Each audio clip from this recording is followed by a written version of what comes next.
my voice travels. I have a teacher's voice. That's the word I'd use. A teacher's voice. A mother's voice? Sure. Sure.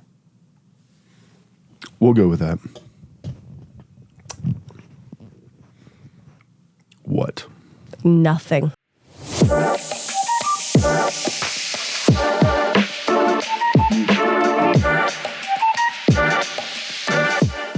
Hey, welcome to another episode of the Matt and Fiona Show. Thank you so much for joining us. We are incredibly happy that you are here with us as well. All right.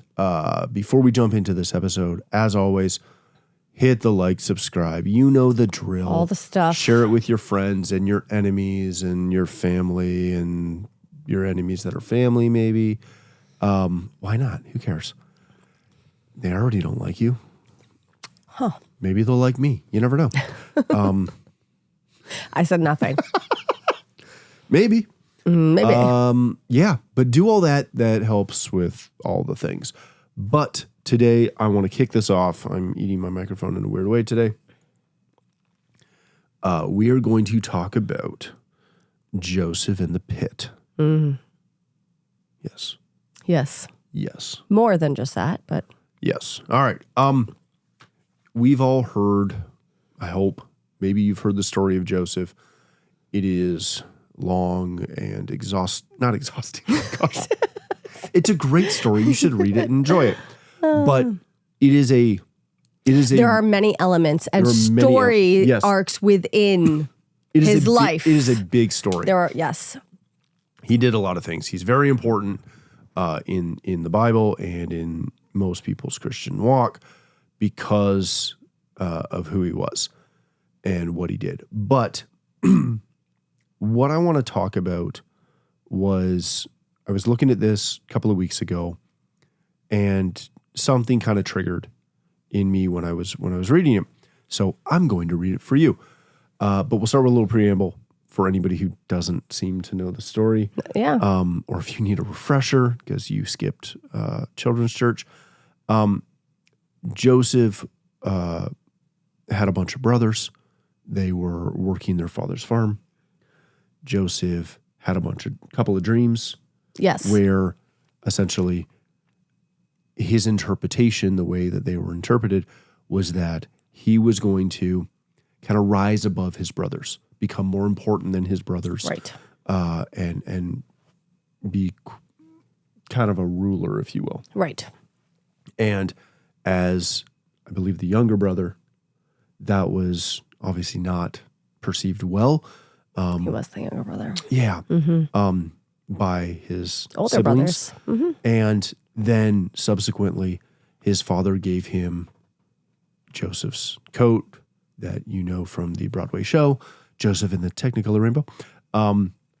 But he got this fancy coat that his dad had made for him. And he goes into the fields where his brothers are working with this brand new coat. And I'm sure he was very subdued with it. And I can only imagine the image that was in my head when I was reading it was Noah, our youngest. Oh. And the second he gets anything, I can give him a nickel. Literally. From a random, change that somehow I found. All right. And he will walk up to his brother and sister with it in his hand and go, "Daddy loves me. Look what he gave me."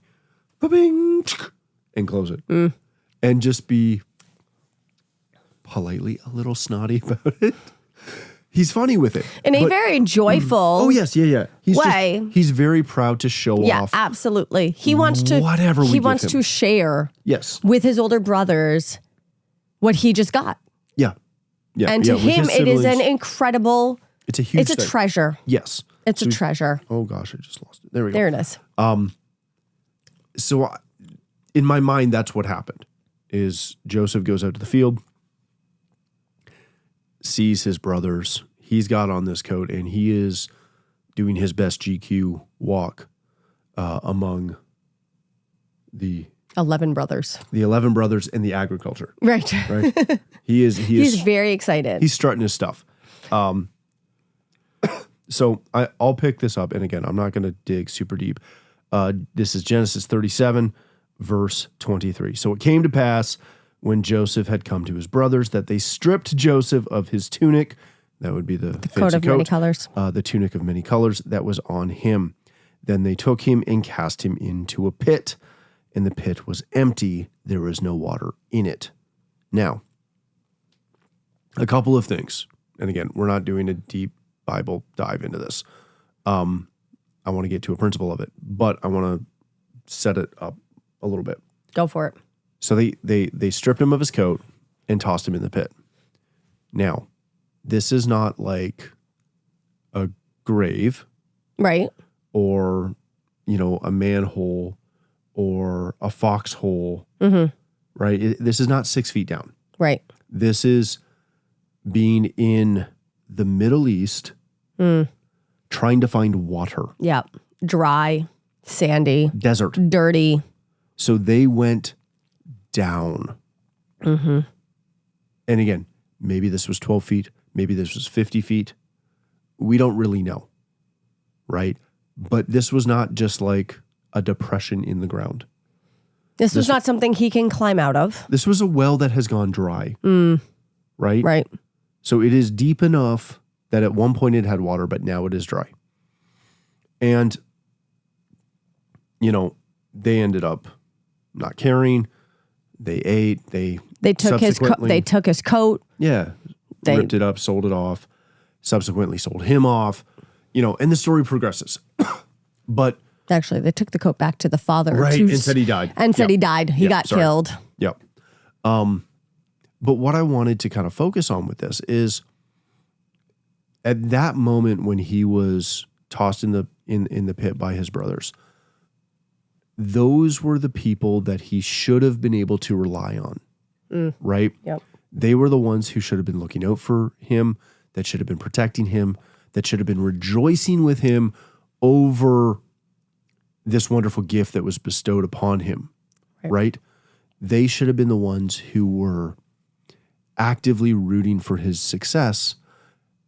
And alas, they got mad at his success and tossed him in, a pit. And in their mind, they tossed him in that pit to die. Oh yeah, 100%. That was their that expectation. Was the initial plan. Yep.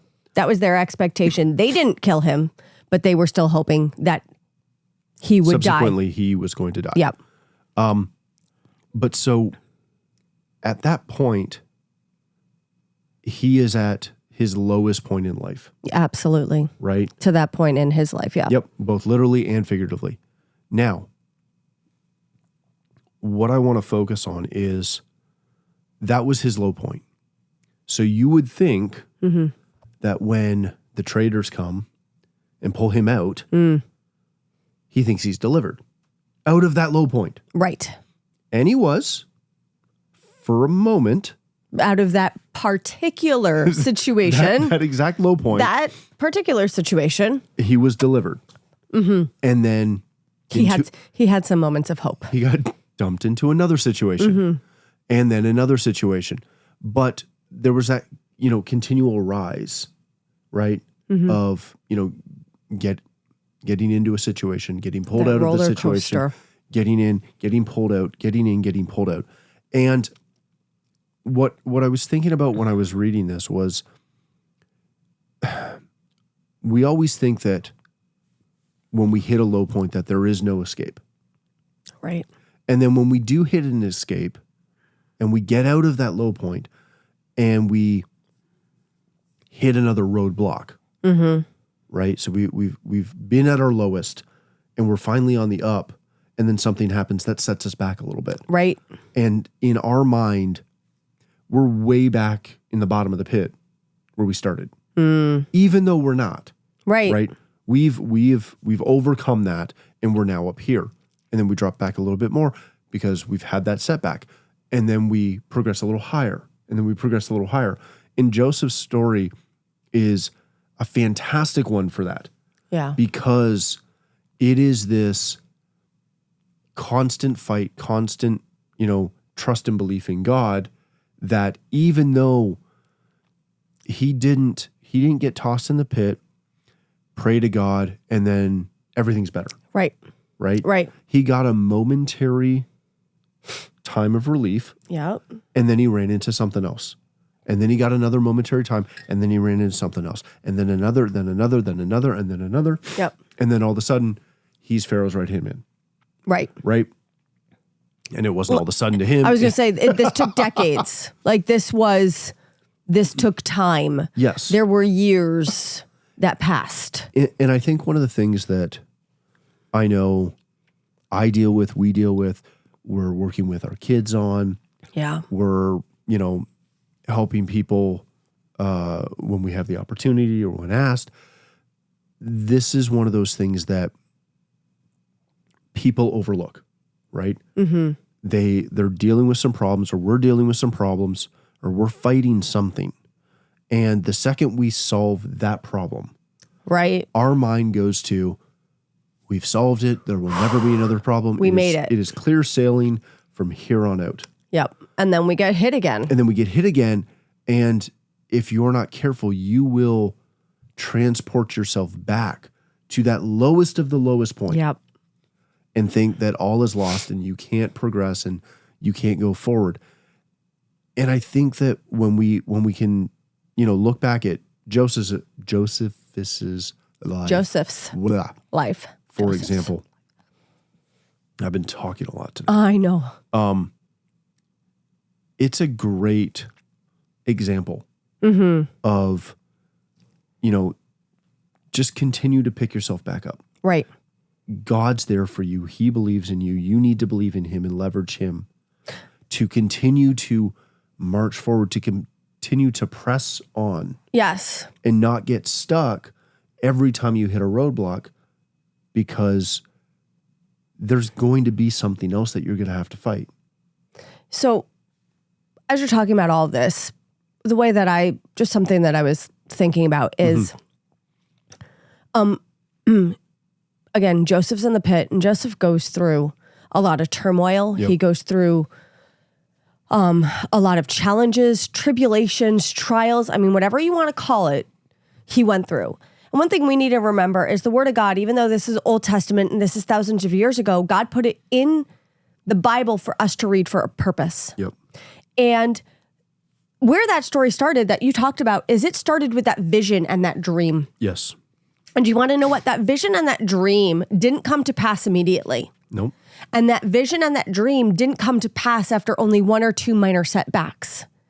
It was a struggle and a fight to get from the point that he had that dream to where that dream came to fruition. Mm-hmm.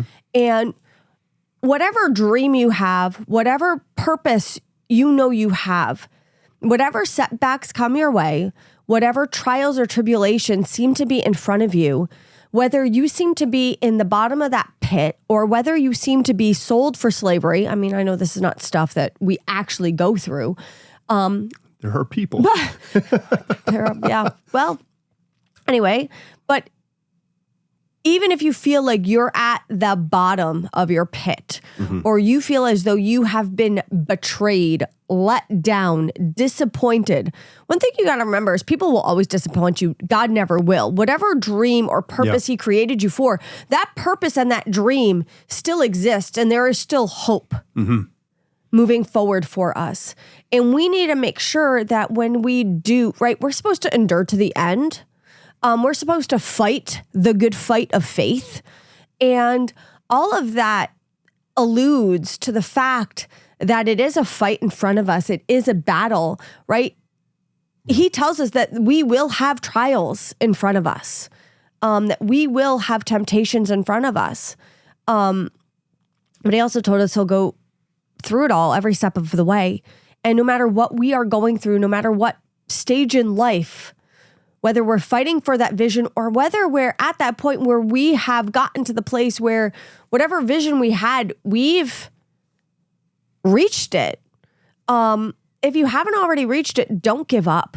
Don't stop fighting. Don't stop trusting God, and know that through his word, through his promises, there is still hope, right? He gave us a future and a hope. And that future and a hope lies in front of us. Hopefully you're able to be living in some of it now, and you could take where you are now and be like, you know what? What I have today are things that I prayed for back then. Mm-hmm.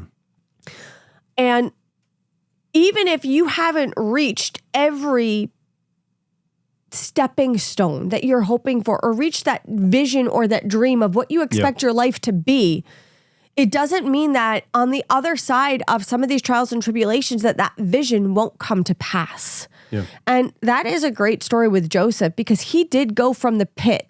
Mm-hmm. And even though he was in the pit, sold into slavery, Yep. in prison, Mm-hmm. right? Lied about, Yep. accused, Yep. betrayed. I mean, horrendous moments. He had, before all that, he had a dream. Yeah. He had a vision of who he knew he was supposed to be in God. Well, and God gave him the dream too. Yes, he did. It wasn't just that he had a dream for what he wanted his life to be. Right. God gave him a dream.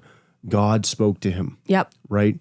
And he held on to that. Yes, he did. And you know, as you were talking, I was scanning through because I wanted to check something, and you know, so often we get a word, right? Right. Or we get a vision or whatever, right? Mm-hmm. And we've heard from God, we get a direction or we get a concept. Right. And we move forward on that. Mm-hmm. Right? Again, we might hit speed bumps, we might hit situations. Most likely but will. We hold on to that, and sometimes I think it's really easy to get caught up and get laser focused on that one. Mm-hmm. And when he was tossed in the pit, he still had the original dreams. Right. Right? Mm-hmm. About the chaff laying over and all that stuff. Mm. And he got sold into slavery, didn't have any dreams. Got put into Pharaoh's house as a servant, mm-hmm. didn't have any dreams. Mm-hmm. Got accused, got sent to prison, right? Had dreams. Mm. Additional dreams. Yeah. Right? Mm-hmm. And was ready for them. Who? Right? Yep. He wasn't just, no, that can't be from God because I already had a dream. Right. He was open to the fact, again, on that journey. Yes. Right? Because again, I think it's so easy to have that initial word of, hey, God's called you to do this. Mm-hmm. And then you just focus on the fight through that. Yeah. That you miss. Yep. The additional dreams. There's a possibility that God was trying to speak to him at other points and he wasn't ready and listening. Right. But when he got back into that time of captivity, mm-hmm. again, I'm not saying you need to be in a time of captivity to hear from God.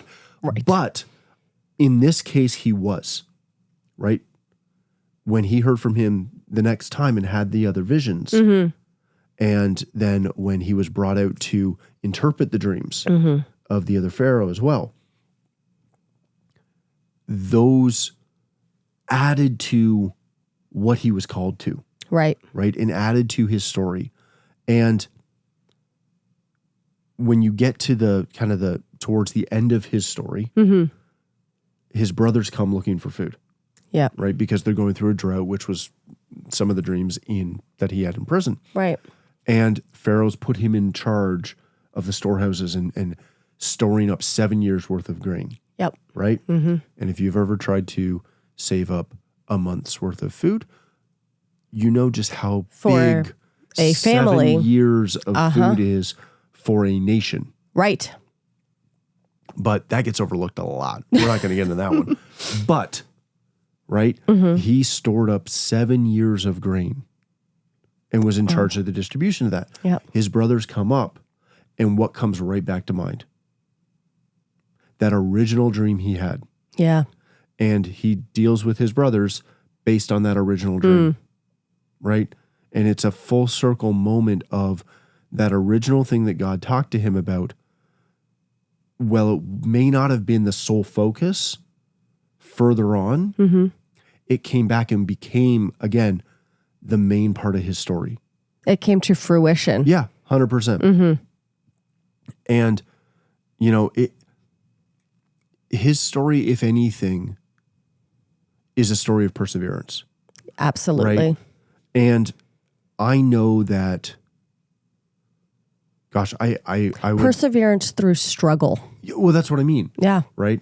Which is kind of the definition of perseverance, but that's okay. I would like to think that I'm strong, that I have the strength and the resiliency of Joseph to fight through those battles. Right. But all I can say is that should be our goal. Right. That should be one of those benchmarks that we look at and say, hey, as we're walking out our Christian walk, as we're trying to do all the things that God's called us to do, right, and fight through the battles that are going to happen. Yep.